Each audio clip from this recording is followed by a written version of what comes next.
from the broad market discussion to a more specific discussion by a guest of ours, Ziva Patir, who's VP of International Standardization for Better Place, and I think should have very interesting perspectives on a very ambitious plan to do some of what was talked about on the panel. So, Ziva?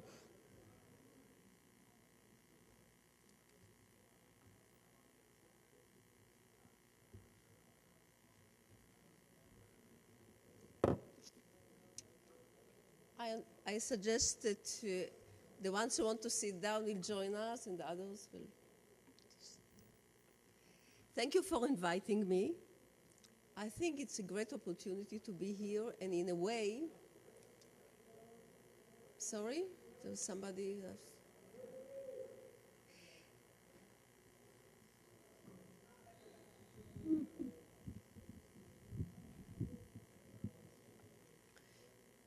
In Israel, the Better Place story is all around.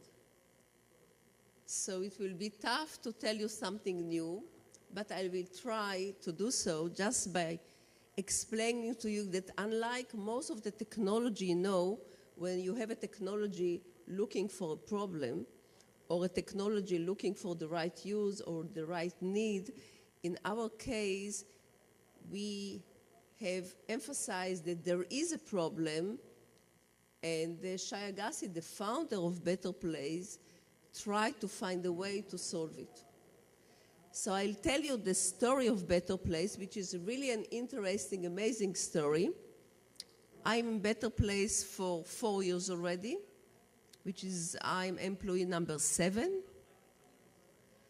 And as they say, 007 has the right to kill. So I can tell you some of these stories and try, if you feel free just to interrupt and whatever. I came here with my electric car, which is connected to my charger at home and is connected to our grid, the biggest parking lot in the world, which has more than 200 charging spots in Rosh Hashanah. And there are already a few thousands in Israel, and I'll tell you a little bit about it. And what's the problem of this day, just to take care of our problems of our addiction to oil? Shai always says that if we get rid of 6 days of oil in the United States, we can transform all the United States to EVs. And that's the case for most of the other places in the world, in some cases much less, like France, using nuclear power and so on. So we have the economic phase. I think after what we heard here, I don't have to add to that. We have the environmental case. You know, it's not fashionable today to talk about pollution.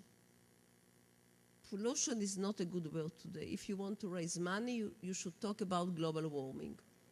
So if you go to Europe, you say global warming, you cannot say pollution, but still I can tell you that we have chimneys, the height of the noses of our kids or grandchildren, and that's really bad for our health and of course for pollution. And from that point of view, I can tell you that we can ensure that pollution, and mainly the urban pollution, is completely solved with electrical vehicles.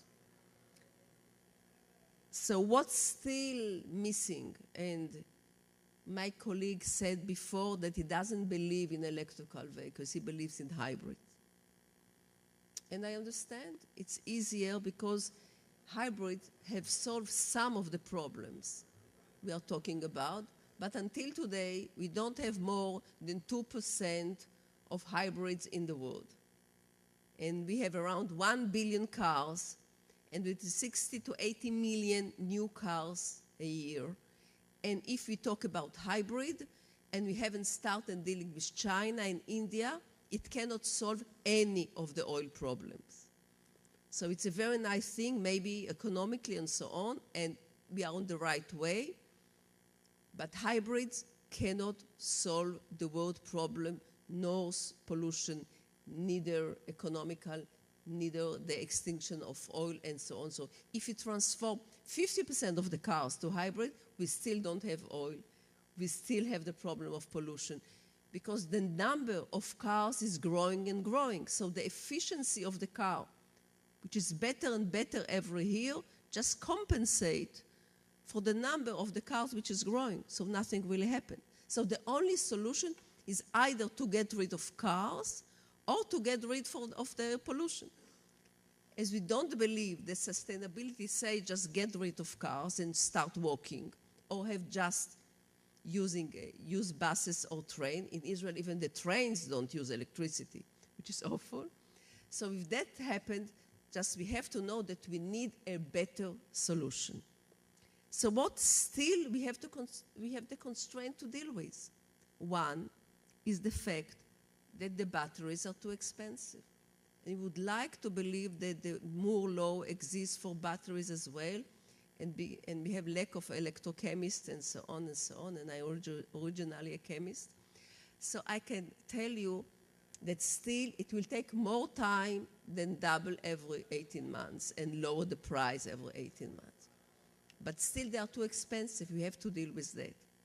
Secondly, there is no infrastructure, and there is a vicious circle: no infrastructure, no cars because no infrastructure. So we have just to try to stop that vicious circle and say, okay, let's create the infrastructure, and then the cars will follow. The next step is the batteries of today have limited range unless you have a lot of money and you can buy a car which weighs about 900 kilos and its battery weighs 450 kilos, and then you have a fantastic range. And there are very good cars which do that. But still, I don't know how many of you studied physics once, and I can imagine that all of you, if you have 450 kilometers, it takes a long time to charge. So even if you bring that car and you finish with your fantastic sports car, then it takes a long time to charge. And if you have a fast charger at home, you don't have smart grid, you don't have energy efficiency, you don't have anything. So we have to balance the smart grid, the energy efficiency, and the usage of cars. And the last but not least is the grid overload. If we take, fortunately, 2 million Israeli cars, which are all the fleets in Israel, and you transform them into electrical cars, we need about 12 to 15% of the electricity of this country. As you know, today, unfortunately, we have around 1% of renewable. I just don't talk about water heating with solar panels, but just the electricity, 1%. Ministry of Environment target is 10% in 2020. McKinsey says 2030 we'll have 20, but still it's nothing relating to what we really need. So we cannot put a load of 12% of electrical vehicles on the current grid. But it can happen only with smart grid, which means that the combination what we need is to flatten the demand rate, just go from trying to charge the car in the day to transfer it to charging it during the night, taking the peak to off-peak times, and when you have flat rate, the efficiency of the utility is much higher because, as you know, the utilities are just working in stairs, the same during the day, the same during the night. Each % of natural gas in the grid is very good for pollution and for other ecological aspects. So if we do that, we flatten the demand rate, we do energy efficiency, we do smart grid, and we don't have pollution. So we combine all those terrible constraints to a very good solution. So what we came to is the fact that in order to do so, because of the high price of the battery, we have to separate the battery from the car.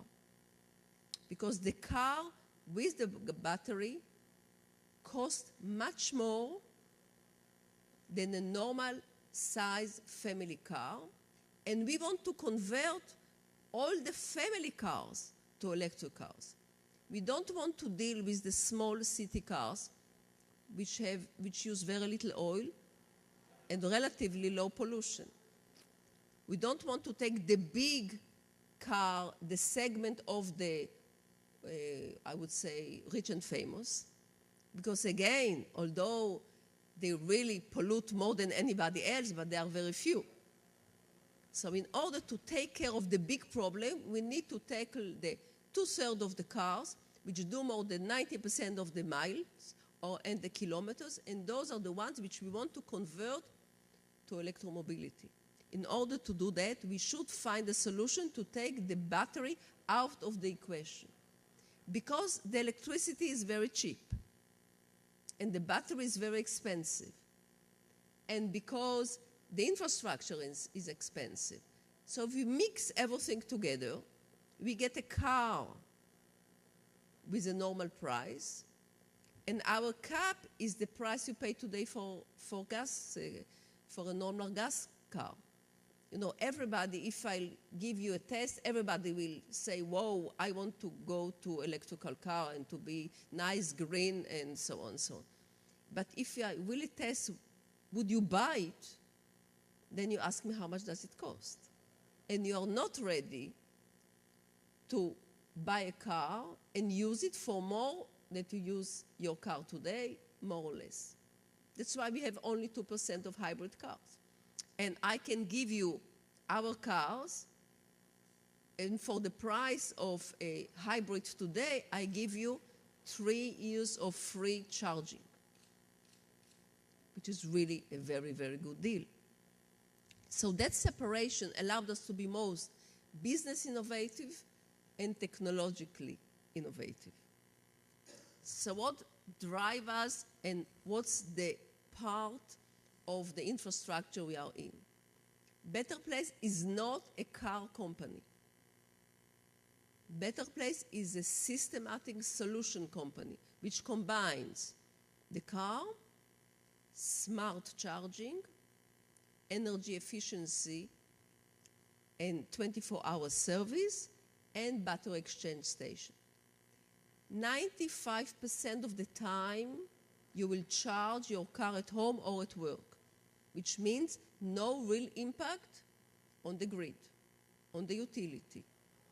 Even if in Israel we have bad composition of the source. But when you go to Eilat, which happens probably twice a year, or when you go longer distances, then you'll have to exchange the battery, and you exchange it in 5 minutes, and that's what I've done yesterday. So I can tell you that I charge most of the time at home, and yesterday I just exchanged the battery because I had a visitor from the Ministry of Germany, and I hope they will buy the idea. So what are the 7 components of the Better Place solution? The electric car, normal size family car, the battery, which is lithium-ion, fully recyclable, and I believe that not only it should be fully recycled, but I should do whatever I can not to get to the recycling phase at all, which means, as anybody of us who deals with environment knows, you have to lower consumption, reuse, and recycle. So before I lower consumption, that's one thing. Secondly, I do reuse before I go to recycle. When I say reuse, is my battery can go to a student's battery which needs lower range and lower cost. Then it can go to Hawaii, to Malta, to other small islands. Then it can go to IKEA to serve as a battery for remote places instead of a diesel generator. So we do all of that, and it's traceable, and if it's traceable, I can assure that you use the battery as long as you can, and all the money of Better Place is in batteries. So we should manage this asset quite well. The next thing will be the battery switch station, which if I had time I could show you in video, but if not, you're just invited. Around the country we have plenty already. We have the charging spot, which are similar to the one which you have seen here by GE and others, and they do the smart grid management, which means we are connected to all the spots 24 hours a day, and if it doesn't work, I can tell you don't go there. If you're asleep and something happened, I can just remotely put on charge it again and so on. We have something we call OSCAR, which is the smart management of your interface between us and the driver. We have 24 hours customer care and an operations center. The operations center is connected to the utility, And the utility can say, sorry, now I have a crisis in the hospital. I have to disconnect you for 10 minutes. I'll be very happy to do so. I will pay less for electricity if I'm ready to be disconnected. And in Israel, I need to be sometimes disconnected, which means that we are the best customer of a utility because we can be disconnected and connected and so on, because we don't have the need of energy right now. It's not a hospital, it's not a police station. So as I told you, again, the battery is lithium-ion. The battery switch stations are already over the country. The charging spots are very, very smart, which means that with my RFID, I just open it and nobody can disconnect me. You know, in London, they put charging spot in London free of charge because they want the people to go into the city, use either quadricycles or two-wheelers or whatever to be electrical, and they give them the energy free of charge. But people just taking their cable and connect themselves and disconnect you, and then you come back, and sometimes you don't have, so it cannot happen in our case. That's the Oscar I told you about. Looks very nice. I can show you. My car is in the parking lot. But the driver, in most cases, has a smooth transmission. And when he becomes a subscriber, which means you pay for the car, you pay a subscription fee for X kilometers or miles, and then you don't pay for the electricity at your home. You don't pay for I come to visit you. I connect myself to your inlet. You don't pay for my electricity because it's taken automatically from the grid, and then I do the calculation with the utility. You charge as much as you like, and you go to the battery switch station without paying there as well. Your RFID just recognize you, and here you go. And of course, you get all the entertainment inside because we have very strong computer in a family-sized car. So such computers, in more cases, would exist in luxurious cars. In our case, it's a nice car. You know, fantastic acceleration because there's no gearbox, and it's very, very quiet. So until last year, we were in the business of PowerPoint. And everybody was enthusiastic and so on and so on. I can feel that's about time. 2012 is the year that we went to reality, which means that we just gave the employees cars, so we drive along the country with the cars. There are already few customers which got the cars for trials. We don't do mass deployment until we are ready and sure that everything works. So we take few months more until we really go to the big fleets. We have already hundreds of companies which already signed that they are going to transfer their fleets to sustainable fleets. It all started with 2007 with Shai Agassi, who founded the company with $2 million. I won't tell you the story, probably most of you know it. In 2010, we had a round of 350 with HSBC, Morgan Stanley, Lazard, and others, and some of those people sitting here, and we are very proud of Vantage Point and others, and Maniv. And then 2010, we have the GE partnership with really collaboration on technology and fleet electrification and consumers. Then we have, of course, 2011, another C round of 200 million with UBC. Offer, of course, the Israel Corps, Morgan Stanley, HSBC, and Vantage, which is, I think we are very proud of that because until now, we haven't got one penny from the government. I cannot tell you that it's a very good idea to do so, but that's the case. And relatively to other companies, we pay more taxes than many others. And the valuation grew from 1.2. The last valuation was $2.2 billion. But I learned in the first session that humility is very important. So I believe that we need to have more humility in what we are doing. And I think one of the big things about Israel is if you are interested in investing in this country, I just want to quote Professor Shechtman, who just won this year the Nobel Prize in chemistry, said what's so special about Israeli is they are ready to fail. And they are ready to fail again and again. So those are the RAS 200 million. They're just examples of stations around the world and around Israel, which are already in different stages of construction. We launched in 2012, and the second quarter we will already be able to deliver you the cars.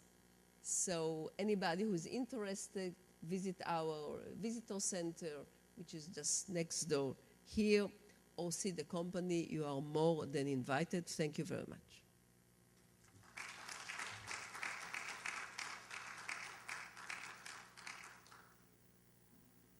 Stories there. We're going to change to, it's still a hardware-oriented view of the world, but from a communications perspective. So wanted to bring up the next group of panelists, and we'll get started here momentarily.